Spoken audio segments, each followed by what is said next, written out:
No rancher wanted the Barren widow refused 23 times. Blind farmer chose her.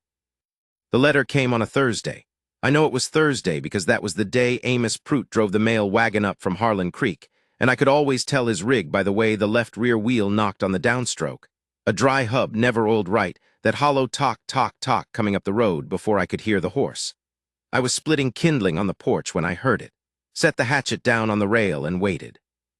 He didn't stop most days. Just that knock fading past, up the hill to the Garrity place. But that Thursday he pulled up short at the end of my path, and I heard him step down, heard the creak of his boots on the gravel coming toward me, and I knew something had come. "Elias," he said, "got something here from the Matrimonial Bureau out of Cheyenne." I didn't say anything for a moment, just stood there with wood chips on my sleeves. "You want me to read it?" he asked, no pity in it. Amos wasn't a pitying man. He'd known me since before the accident, and he'd never once treated me like something broken. I always respected him for that. "Leave it on the rail," I said. He set it down and went back to his wagon without another word. I heard the rig creak and that wheel knock away up the road. Then I stood there a while longer, feeling the sun on my face.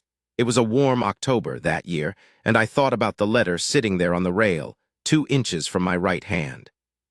I want to tell you something about going blind. Not the going itself, which was fast, a gelding's hind hoof, a bad angle, and 3 days in the dark before the doctor told me what I already knew from the way everyone in the room stopped talking when they thought I was asleep. Not that. I want to tell you about the years after, about how the world doesn't go away. People think it does. They think a blind man lives in some kind of nothing, some gray inside room, but you don't. The world comes to you harder than before in some ways. Smells sharpen up. Sounds carry meaning they never used to carry. You learn to read a room from the temperature of it. You learn to read a man from the pace of his breathing, a woman from the particular silence she makes when she's deciding something. What goes away is not the world. What goes away is the way other people see you. I was 41 when the horse kicked me. I had 80 acres of bottomland out east of Garber County, a good well, a barn that didn't leak, and a house I'd built myself from timber I'd milled 3 miles away and hauled by oxen. I wasn't a rich man, but I was a whole one. And I had a wife, Cecilia, who was, well, she's not this story. I'll say only that she left inside the first year, and she was right to, and I never blamed her for it. A woman has needs. One of them, a fair one, is a husband who can see her face.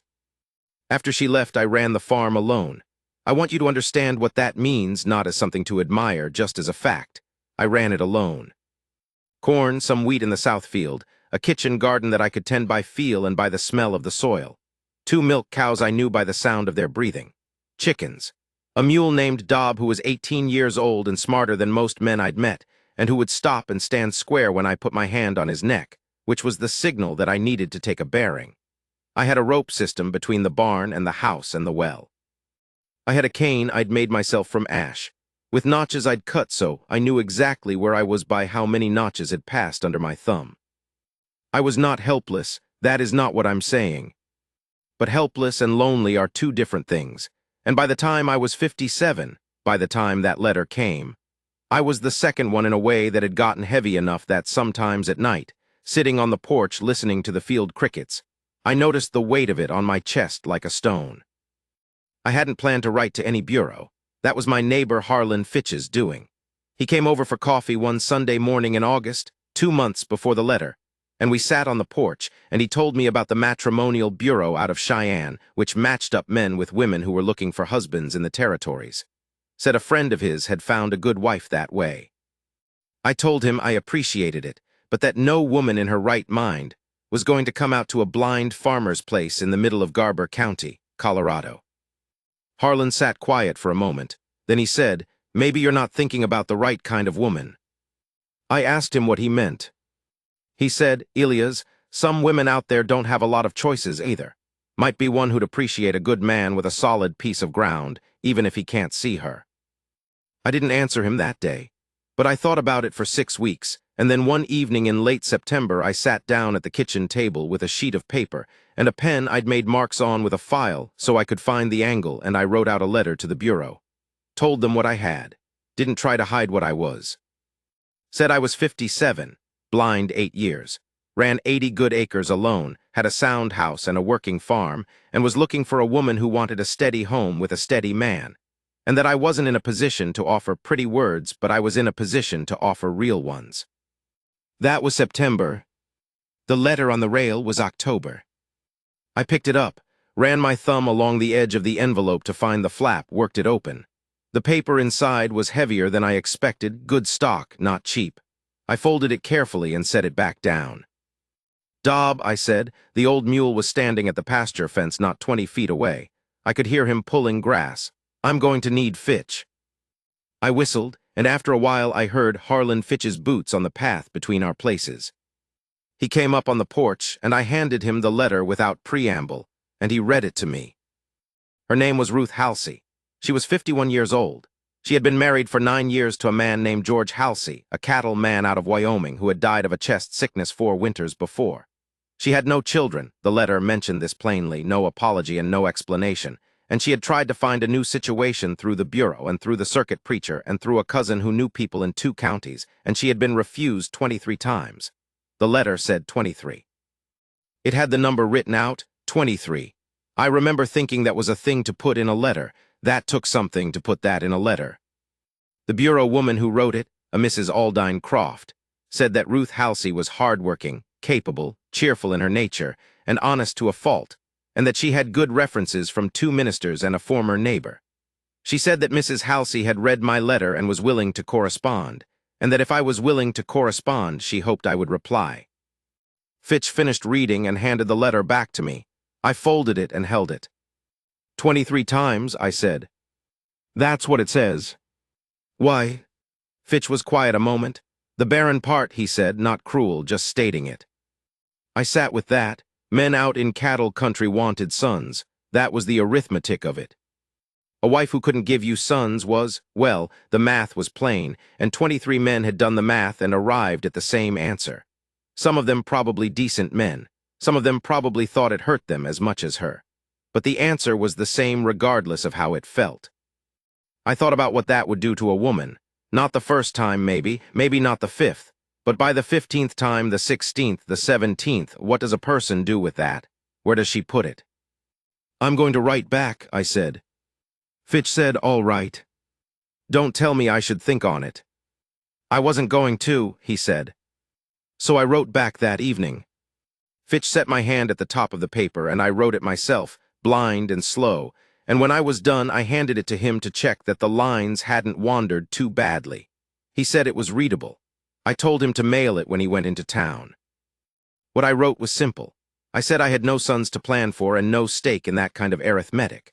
I said a working farm needed a working partner more than it needed an heir, and that I was looking for a partner, not a production.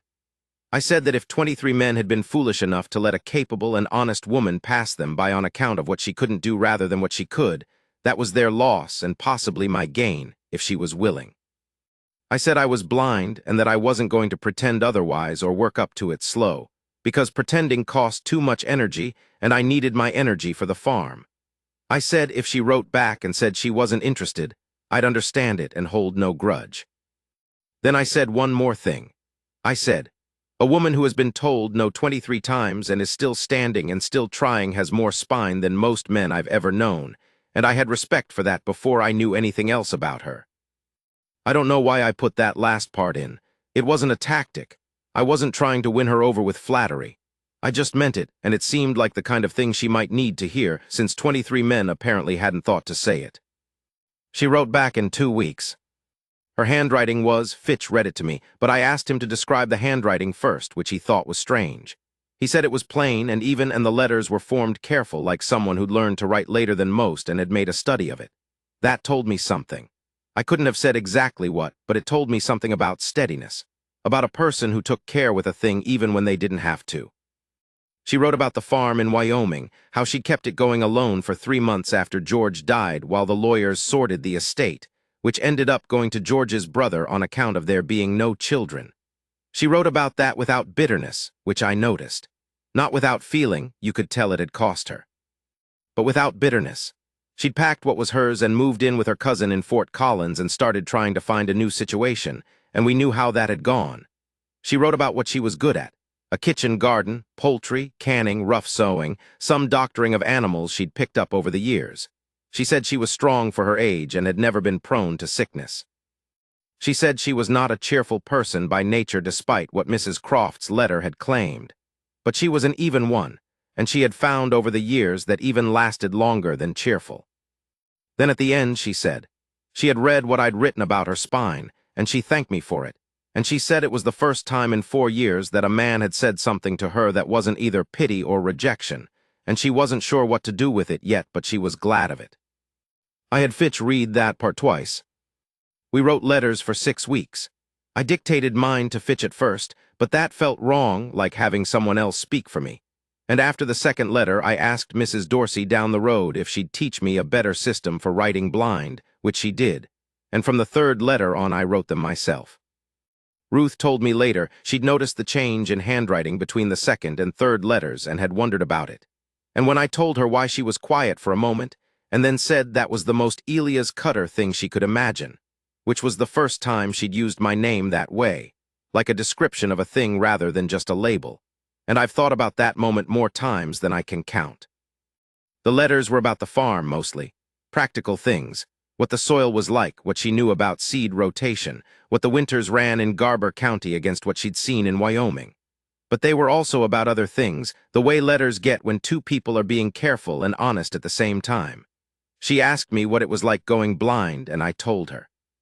I told her the whole of it, the way I hadn't told anyone else because no one else had asked without pity or without horror. She asked like she was asking about a hard season, interested, serious, not afraid of the answer. She asked what I missed seeing most, and I said my hands, which surprised her.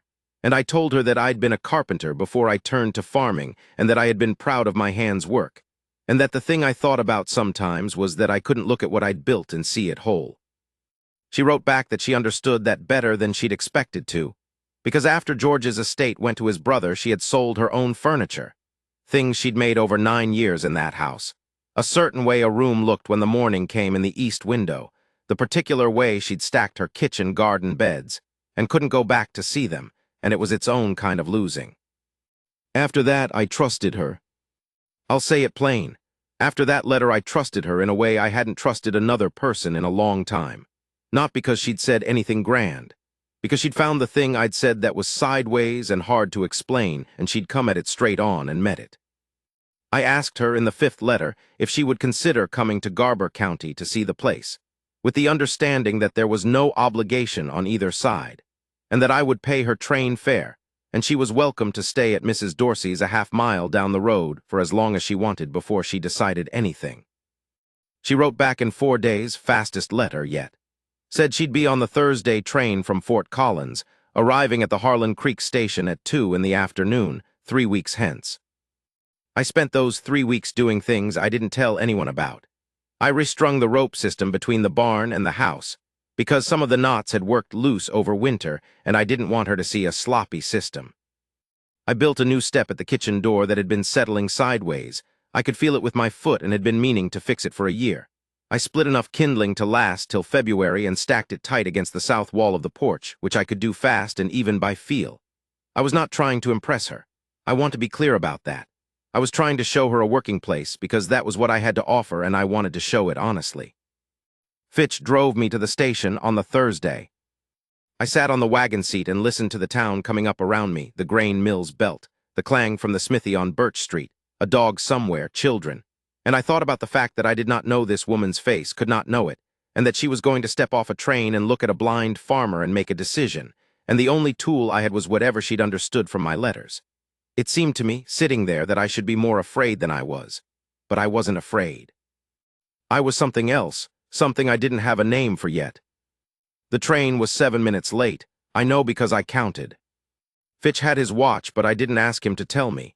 I counted the minutes myself from the sound of the engine coming down from the north, and when it hissed in and the wheels locked and the steam went up, I stood up on the wagon seat without thinking, and Fitch put his hand on my arm and said, "Easy, Elias," and I sat back down. I heard people getting off, a woman with a child, 2 men, boots heavy on the platform, then a pause, then footsteps that were different, not hurried, not tentative, just steady and deliberate on the wooden planks, and they came toward the wagon and stopped. "Mr. Cutter," she said. Her voice was lower than I'd imagined from the letters, even and plain, not soft, not hard, the voice of someone who was used to having to say things once and mean them. "Mrs. Halsey," I said. "You're taller than I thought," she said. Not a pleasantry, an observation, like she was taking inventory. "You're earlier than the schedule," I said, which wasn't exactly right. She was on time, the train had been late, and I heard something then that I hadn't been sure I'd hear.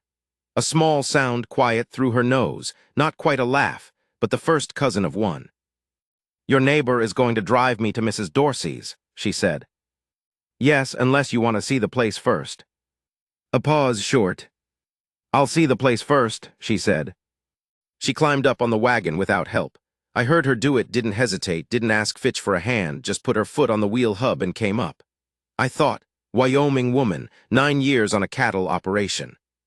Of course she climbs a wagon. We drove out. Fitch was kind enough to be quiet.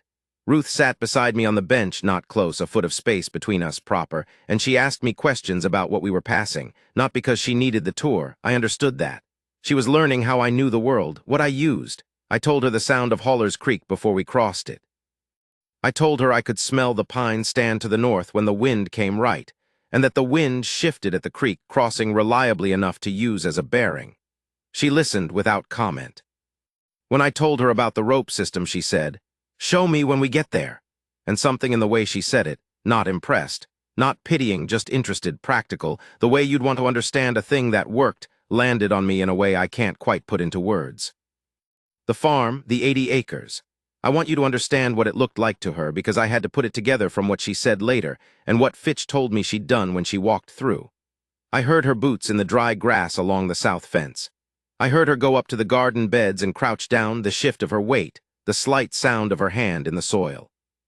I heard her in the barn, checking the cows, and one of them, the younger one, Bessie, made a sound she only makes when she likes a person, a low rumble in the chest. And I heard Ruth say something quiet to her that I couldn't make out. Then she came and stood on the porch beside me, and we were quiet for a while. "The step's new," she said. "Fixed it 3 weeks ago. The wood's different from the porch boards, you can feel it." She paused. "Not the color, the grain." I said it was what I had in the barn. She was quiet again. Then, "It's a good place, Mr. Cutter." "It's a working place." That's what I said. I heard Fitch's wagon creak somewhere behind us. He'd been waiting by the road, giving us the porch. Good man. "I need to think," she said. "I know. Not because I have doubts about the farm." "I know," I said again. Another silence, longer. 23 men, I said, not accusing her of anything, just saying it. The way you name a thing so it doesn't have to sit in the room unnamed. She didn't answer right away. When she did, her voice was the same as it had been, even, steady, but something underneath it was careful in a way that the rest of her hadn't been. "The last one," she said. "Number 23. He was a decent man, decent enough. He sat across from me at his kitchen table, and he looked at me the whole time like he was calculating something, like I was a field he was deciding whether to buy. And then he said he was sorry, that it wasn't personal, that he needed sons to take over the ranch, and that a barren woman couldn't give him that." She stopped. "He said barren, not childless, barren like a piece of ground." I didn't say anything.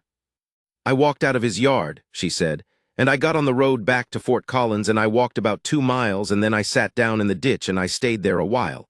Not crying. I was past crying about it. Just sitting, trying to remember if there was a reason to keep trying." The field crickets were going. It was mid-afternoon, but they'd started early that fall. "And then I got up," she said. "Yes," I said, "you got up." She went to Mrs. Dorsey's that night. I didn't sleep well, which was not unusual for me, but that night it was for a reason. I lay in the dark, which is the same as any other time for me, but somehow it felt more particular, and I thought about a woman sitting in a ditch on a road in Wyoming and deciding to get up again. And I thought about the word barren applied to a person and what it would do to you over time, to have that word attached to your name in every room you walked into. 23 rooms. I thought about my own rooms, about the particular way that other people looked at me or didn't look at me, which was its own thing since the accident. Not cruel, most of them, just awkward. Like they didn't know which version of Elias Cutter to talk to, the before one or the after one, and so they defaulted to a kind of half-presence, polite but distant, as if I might break or as if they might say the wrong thing. My neighbor Sela's Garrett had stopped coming over for coffee after the accident. Just stopped. Never said why. Men who'd done business with me before started dealing through Fitch, sending word through him rather than coming to me direct. Not mean about it. Just adjusting me out of the equation where they could. I didn't lose the farm. I didn't lose my competence. I lost the way people saw me, which is its own kind of loss and not one that anyone talks about plainly. So I lay there in the dark and I thought, maybe Ruth Halsey and I understand something similar about being adjusted out of the equation. She came back the next morning. I heard her coming up the road on foot. Mrs. Dorsey's was a half-mile, and I'd already started breakfast, bacon in the pan and coffee on. I called out when I heard her step on the path and she came up on the porch and stopped at the door. "It smells right," she said. I didn't know exactly what she meant, but I thought I understood. She came in and sat at the kitchen table, and I put coffee in front of her and we ate breakfast. And she told me she'd been up before light and had walked the south field. She'd found where the drainage ran slow at the east corner. I knew that, had been dealing with it, and she said she thought if we cut a shallow channel from the corner to the creek bed, it would fix the wet spot that was losing me yield every spring. I said I'd been thinking the same thing but hadn't had the hands to do it. She said 2 people had the hands. I set down my fork. I want to tell you about that moment, not what was said because nothing much was said after that, but the feeling of it. Here is a woman who has been told 23 times that she is not enough. And she walks a stranger's south field before sunrise and she looks at it, not at what it can't give her, not at what's wrong with it, but at what's there and what could be fixed. And she sits down at his table and she tells him what she found. Like a partner. Like someone who has already decided to be part of a thing and is moving forward inside that decision. I didn't know how to say any of that out loud. I was not and am not a man who has a lot of pretty words. What I said was, "Mrs. Halsey, I would like for you to stay." She was quiet for a moment. I could hear her breathing, even the way everything about her was even. "You don't want to think on it longer?" she asked. "No. I can't give you children." "I know that. Most men." "I'm not most men," I said. "And you've spent 4 years dealing with most men. I'd like to be a different kind." The longest silence yet. Long enough that I started to wonder if I'd misjudged the whole thing. Then she said, "I'll need to send for my trunk from Fort Collins." I breathed out, didn't mean to do it out loud, but I did. She made a small sound again, that quiet thing through the nose, the laugh cousin. "You thought I was going to say no," she said. "I thought it was possible." "It wasn't," she said, and her voice when she said that was different from every other thing she'd said since she got off the train. Not harder and not softer, just settled, like something that had been held tense for a long time had come to rest. We went to the circuit preacher in Harlan Creek 2 weeks later. It was a quiet thing, just me and Ruth and Fitch and Mrs. Dorsey as witnesses. The preacher was a young man named Calloway who was earnest and meant well and kept looking at me with that particular expression people had sometimes, like he was wondering how I'd manage. And Ruth must have seen it, because at one point during the ceremony she moved half a step closer to me, not touching, just closer, so that her shoulder was a few inches from mine, and I felt her there and stood up straighter without meaning to. When it was done and we were walking out, Calloway pumped my hand and said something about the Lord's grace providing, which I thought was a strange way to describe a capable Wyoming widow, but I thanked him for it. And then Ruth's hand came under my arm, first time she'd touched me that way, just her hand in the crook of my elbow, guiding me toward the door where there was a step down, and she said quietly, just to me, "He's going to trip you up on that step if we don't move." That was the first time she touched me. Practical, exactly right. I'd have found the step myself, but she was moving with me, not ahead of me, and that was already the whole of the difference. We drove home together in the wagon. I had the reins, didn't need Fitch for that, knew the road by heart. And Ruth sat beside me on the bench, and the distance between us was gone, not by any decision I noticed being made, just gone, her leg against mine and the warmth of her there, and neither of us said anything for a while. "I need to tell you something," she said, when we were about a mile from home. I waited. "I wrote to Mrs. Croft," she said, "before I came out after your letter about my spine." "All right," I said. I told her I was going to Garber County to see the blind farmer and that whatever happened I didn't want any more names from her list. She paused. I was done with the list. I considered that, before you'd even met me. I'd read your letters, she said. That was enough. I didn't say anything for a moment. We came up over the rise, and I could feel the air change the way it always did at the top of that particular hill, cooler and a little heavier, and I knew the farm was a quarter-mile ahead. What was it, I said, in the letters? She thought about it. I could feel her thinking, the slight change in the quality of her stillness. You wrote about being blind the same way I'd have written about being barren if anyone had thought to ask, she said. Not complaining about it, not pretending it wasn't there, just explaining what it was, what it actually was.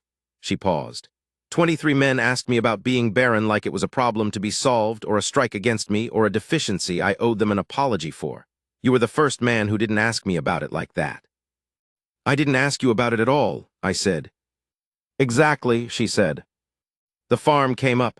I knew it from the way Dobbs shifted in his traces when he smelled home, and I pulled him to a stop at the gate and sat there for a moment. Ruth, I said, just her name. First time I'd used it. Yes, she said. I want you to know that I know what you gave up, I said. Not the children. I mean the idea that you'd ever find a thing that was whole and simple and easy. You gave up on that being possible and you came here anyway. She was quiet. And I want you to know, I said, that I intend to be worth that. Another long quiet.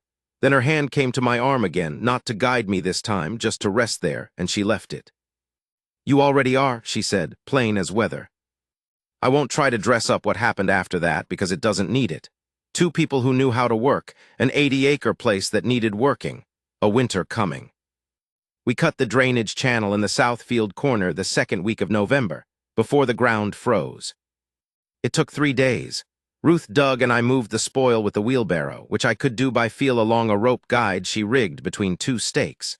She was right about the drainage. Come spring, the wet corner was dry enough to plant, and we got yield off it we hadn't gotten before. She learned the rope system without being told, just watched, which is the wrong word, just paid attention and learned it and started using it like it was natural, calling out when she'd moved a line for some reason, telling me the new position. She had a particular way of calling my name when she was about to tell me something that required a bearing, Elia's with a certain weight on the first syllable, and I learned to orient to it the way you'd orient to a fixed star. I learned her too, the small sounds she made and what they meant, the way her footstep was different when something was wrong versus when she was just occupied, the particular silence she made in the kitchen when she was working through a problem. I'd learned that from the letter writing that she was a thinker, and the thinking had a sound, or rather a quality of no sound that was different from ordinary quiet. I learned when to speak into it and when to leave it alone, and she learned the same about me, which is not nothing. That's the whole of living with someone, really, learning the shape of their silence. The first winter was hard in the way Garber County winters are hard, not dramatic, just relentless. Cold that came in under the door no matter how well you'd caulked it. Wood that burned faster than you expected. The particular low sound of wind across a flat field that goes on so long it stops being a sound and becomes a condition, like pressure on your ears that you stop noticing after a week but feel when it finally quits. Some men broke down in that kind of winter. It never had bothered me much. I think it's because a blind man already lives a little more inward than most, so the world going quiet around you isn't a shock. But I could tell it was harder on Ruth at first. She'd spent Wyoming winters with George and sometimes other hands around, and this was different, just us, 2 miles to Mrs. Dorsey's, 5 to town. I didn't ask her directly. I could tell from her evenings a particular quality of stillness that was not her working through a problem stillness, more like something held together by effort. One night in January she said, out of nowhere, "Do you miss having people around?" I thought about it honestly. I stopped missing it about 4 years in, I said. What I missed was being useful to someone, that's a different thing. She thought about that. Yes, she said after a moment, that's right. Are you managing? I asked. I'm managing, she said. Better than Fort Collins, whatever you might think about the quiet. I believed her. She was the kind of woman who said plainly when she wasn't managing, so if she said she was, she was. In February, she started teaching me to crochet. Not because I'd asked. She'd found wool in her trunk and started working something in the evenings, and one night she said, "Give me your hands," and guided them through the motion, the hook and the pull and the twist. I was bad at it. My hands are big and the work is fine, and I dropped stitches and the tension went wrong and she corrected me each time without impatience, just taking my hands and showing me again. We didn't talk much while we worked at it. But it was the particular not talking of two people who are comfortable, which is its own kind of conversation. I made her a pot holder before the end of February. The ugliest pot holder in the state of Colorado, probably in the country. She used it the rest of the winter without a word about its appearance, not to spare my feelings, but because she was not a woman who had opinions about the aesthetics of functional objects. Then in March we had a blizzard that came on fast, the bad kind, where the temperature drops 10 degrees in 2 hours and the wind shifts, and before you know it the visibility is gone and the paths between buildings are just white nothing. I heard it coming. The wind changed pitch from a flat moan to a higher sound, something tighter in it, and I knew before the temperature dropped that it was bad. I told Ruth. She was already pulling on her coat. We got the animals in, both cows, the chickens, Dob, and secured everything we could by the feel of it in the dark and the snow. She called my name twice through the wind to keep me oriented, and I called back so she'd know where I was, and we worked like that, two voices in the white, finding each other. We got the barn sealed and the house banked on the north side with the extra straw from the stack, which I could do fast because I'd done it before. And then we got inside, and the door shut behind us and the wind hit the house like a fist and kept hitting. We were up most of the night, not from fear, just from the work of it, stoking the stove, listening to the barn through the walls for anything wrong, keeping the water from the pipes. Ruth made coffee around 2 in the morning, and we sat at the kitchen table and drank it, and neither of us talked much. At some point she said, I was wrong about the third cow, which was her way of referring to an argument we'd had in January, which I'll get to. I said I hadn't said anything. She said she knew that, she was saying it herself. The blizzard ran out around dawn. I heard the wind change back, and then the particular silence of new-settled snow. We went out and checked the animals, all fine, Bessie annoyed, Dob phlegmatic as always, and when we came back in Ruth stopped on the porch and stood there for a minute. All right, she said. All right, what? I said. All right, I understand why you like winters, she paused. I don't like them, but I understand. I almost laughed, nearly got close. Come spring, we planted together. That was the first time I fully understood what it meant to have a partner on a working farm. Not the extra hands, though that was real, but the way two people can split the knowing of a place between them. She could see the state of a plant, the color of the soil, the angle of a seedling that had come up wrong, the way the sky was building in the south. She'd call things out without being asked. The east row looks dry 2 feet in, or the corn's coming up uneven along the fence side, might be the drainage running harder there than you thought. Not complaints. Observations. Things a person says when they're engaged with a place, when they've started to own it in the way a working person owns something, not by deed but by attention. I knew the ground by touch, and by what it smelled like when it was ready, the particular sweetness in the soil when the moisture was right, the way a field smelled different before rain than the day after. I knew the sounds of the animals and what they meant. I knew the angles of the wind and what they told you about the weather coming. I knew how the soil temperature ran different in the east field against the south, could feel it through the soles of my boots some mornings. Together we knew more of the farm than either of us could alone. It wasn't something we planned or arranged. It just happened, the way a good thing settles in without announcing itself. You look up one day and it's been there a while already. There was a morning in May, a Tuesday, I think, just past first light, when I was on my knees working the kitchen garden, running my hands along a row to check the spacing, and I heard Ruth cross the yard behind me and stop. She stood there a moment. I could feel her looking at something. You've got a perfect row, she said, perfectly straight. I pulled the cord, I said, the guide cord I stretched to plant by. I know, she said, I was just noticing it. I kept working. After a moment she went on to what she was doing, whatever it was.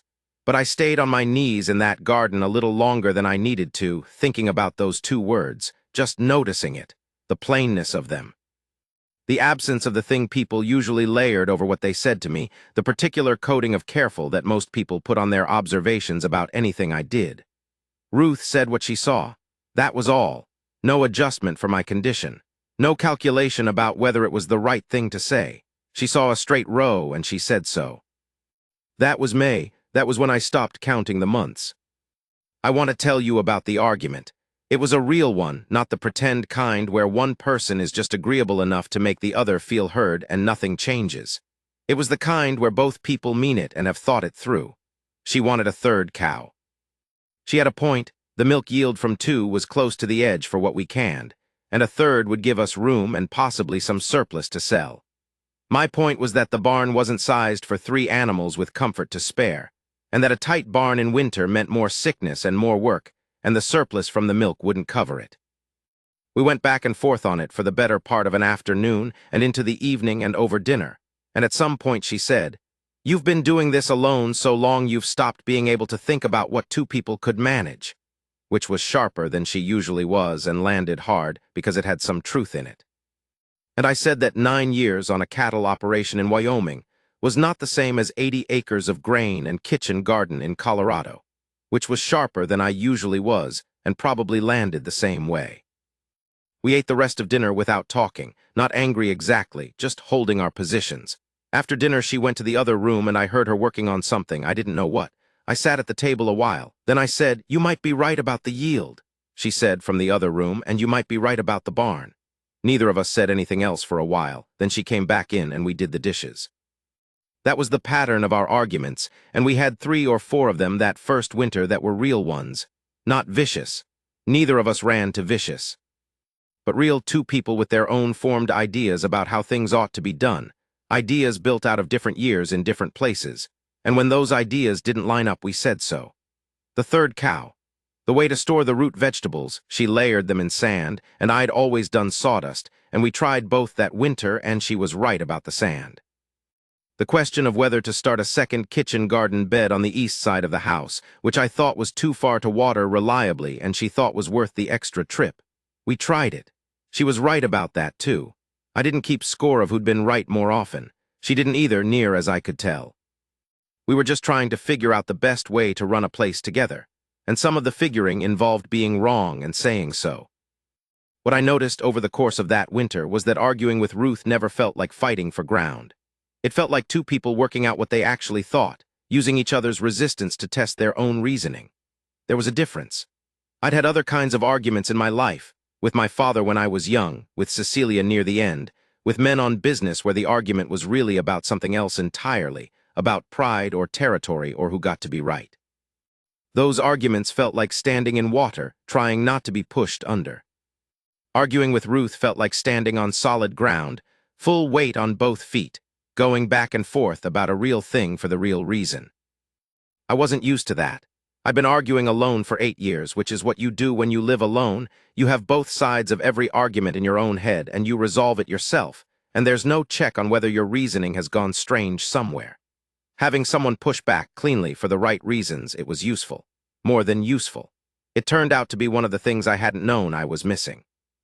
We didn't get a third cow that year. But I thought about it through the winter, and by February I'd worked out the barn extension in my head, an 8-foot addition on the south end, which was the side with the most give in the ground and where I could tie into the existing frame without stressing the roof line. I knew the barn by touch the way I knew everything out here, and I went over the framing in my mind a dozen times until I had it right. In March, I told Ruth what I'd been thinking. She listened through the whole of it without interrupting, which she did when she was taking something seriously. When I finished, she was quiet for a moment. Then she said, "Where do you want to start?" We started on a Monday. I'd have to say that building something with Ruth was one of the better experiences of my life, and I don't say that lightly. She had a good eye. She described the lumber for me, told me where it ran true and where it had a bow, held things square while I drove the pins, called measurements in a clear, even voice, and waited for me to confirm before moving to the next. She never grabbed my hands to redirect them. Never said, "Here, let me," when it was my work to do. She said what needed saying and let me do it. That is not a small thing. Most people who helped me, Fitch, Mrs. Dorsey, others, either did too much or stood back too far, one or the other, the way people do when they're not sure how to be around a thing they don't understand. Ruth found the right distance on the first day and held it for 3 weeks without adjusting. We worked evenings and weekend mornings. By the end of the 3rd week, the addition was framed and roofed and the stall divider was in. I built the door myself. I'd been a carpenter before I farmed, and I could still do a door right by feel, and Ruth oiled the hinges and said the hang was true. I ran my hand over the frame and the joints, all tight, all level as I could make it. We stood in it the evening it was done, the 2 of us, listening to the new space. A building has a sound when it's empty, something in the air moving inside it, and a good building has a certain sound. This one had it. Well, she said. Well, I said. In April, she brought home a heifer from the Garrity place and named her June. The milk yield for that first summer with 3 cows was the best the farm had seen since before the accident. The Southfield corner came in strong that June. First yield we'd gotten off that corner in 6 years. I want to tell you about one evening in July. I'm going to try to tell it plainly without making it more than it was, because it didn't need to be more than it was. I was in the barn checking Dobbs' left foreleg, which had been a little off, and Ruth came in. I heard her cross the barn floor and she stopped beside me, close enough that I could feel the warmth of her. Fitch was here this afternoon, she said. I know. I heard him. He said some of the men at the grain mill have been talking about you, about how the place has turned around. I kept my hand on Dobbs' leg. Silas Garrett was apparently saying you must have hired on some men he hadn't seen. She paused. Fitch told him it was your wife. I thought about Silas Garrett, who had stopped coming over for coffee 8 years ago and had never once checked on the place. What did they say to that? I said. Fitch said they were surprised. A moment. He said Garrett asked how a blind man could run a farm this well, and Fitch told him you'd always run it well, and the only thing that had changed was there were 2 of you now. I straightened up, patted Dobbs' flank. Is that all right, she said, that he said that? It's the truth, I said. She put her hand on the back of my shoulder, then flat, full-palmed, and held it there. Just held it. Didn't say anything else. It was the kind of touch that meant I see you. Not the blind man, not the recovered place, you the actual man underneath both those things. I stood there in the barn with her hand on my back and the old mule breathing and the summer evening coming in through the slats, and I thought, that's it. That's the thing I didn't know I was looking for when I wrote that letter. She got a letter from her cousin in Fort Collins in August, asking if she was all right and whether she'd made a mistake. She wrote back I didn't read it. She told me about it afterward, and said she had made no mistake. The fall storm came in July that year, which was early. It came up fast from the south, the kind I hated most because I couldn't track them the way I tracked slow fronts, by the changes in the air and the ground smells. This one hit hard. Ruth went out to see to the animals before I could move, and I heard her in the barn, and then she was back, soaked, and she said the latch on the south-facing door had blown out and we needed to fix it before the rain came heavy. I said I could do it. She said she knew I could and she was coming with me. We went back out together in the wind and rain, and I found the latch housing by hand, and she held the lantern close enough that I could work by the warmth of it on my hands. She'd figured out on her own that I could use heat the way another man used light. And I got the latch pinned and reinforced in about 15 minutes, and we ran back to the house. She stood in the kitchen dripping, and I handed her the towel off the rack by feel, and she said, "You did that faster than George ever did." Not a comparison meant to put him down, not meant to flatter me. Just a fact about the world as she found it. He wasn't in a hurry, I said. He wasn't, she agreed. Then you're a better farmer than him. I didn't say anything. I mean it, she said. I lived on a cattle operation for 9 years, and I know what it takes to run a place, and the way you run this. The systems, the way you know where everything is, the way you use the ground, it's better than most sighted men I've known. I sat down at the table. The rain was hammering the roof. You don't have to. Elias, that weight. I'm not saying it to be kind. I've said plenty of things to be kind in my life, and this isn't one of them. I'm saying it because it's true, and I thought you should know that somebody sees it. Somebody sees it. I sat with that for a while. A blind man's wife telling him somebody sees it. She probably didn't know how exactly right that was, or maybe she did. With Ruth, I was never entirely sure how much she knew and didn't know, because she was careful with what she said and always had been. Thank you, I said. You're welcome. She sat down across from me, rain going. I'm going to make tea. All right. The ordinary way she moved into the next thing. That was her. In September, she went to Fort Collins for a week to see her cousin. I told her she didn't need to explain herself. She could go when she needed to. She went. A week alone. I managed the farm the way I'd managed it before, except it was quieter in a different way than it had been before Ruth. Before her, the quiet was the baseline. After nearly a year of her, it had a shape, an outline where she wasn't, and I found myself orienting to the empty places the way I'd orient to the sound of her. She came back on the Thursday, same day of the week she'd first arrived, Amos Pruitt's wagon bringing her from the station. I heard the wagon and I was on the porch, and I didn't get up this time. I didn't need to, but I sat forward. She got down from the wagon and Amos drove off, and she came up the path and up onto the porch and didn't say anything for a moment. Just stood there. "You look good," I said, which was a joke or close enough to one. I felt it land, that small breath sound. "The cousin's roof is done," she said. "Good. I thought about you the whole week." I was quiet. "I want you to know that," she said. "I thought about you the whole week, not the farm, you." I put my hand out, same as the porch in spring, and she crossed the porch and put her hand in mine, and this time she sat down in the chair beside me, close enough that our arms were touching from shoulder to elbow, and she didn't let go. "I told my cousin about you," she said. "What did you tell her?"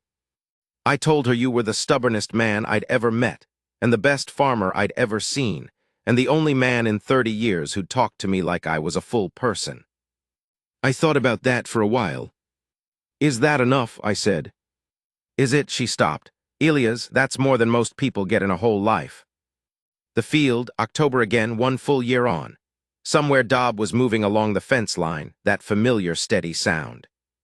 June was in the barn with Bessie. The south corner that had been wet and useless was resting under the first frost, ready for next year. I thought about the letter on the rail a year ago, about Harlan Fitch reading it out in his plain voice and the number 23 sitting in the air between us. I thought about a woman in a ditch on a road in Wyoming deciding to get up again. I thought about letters written blind and slow, my hand finding the angle of the pen in the dark. I thought about 2 people in a south field corner in November with shovels, fixing what was broken, about a pot holder, about a blizzard and 2 voices calling in the white, about a barn door latch in the rain. "Ruth," I said. "Yes. I want to tell you something." She waited.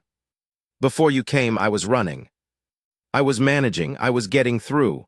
I stopped because this was harder than I'd expected and I was not practiced at this kind of talking. But I was not the way a man should be. She squeezed my hand, once didn't say anything.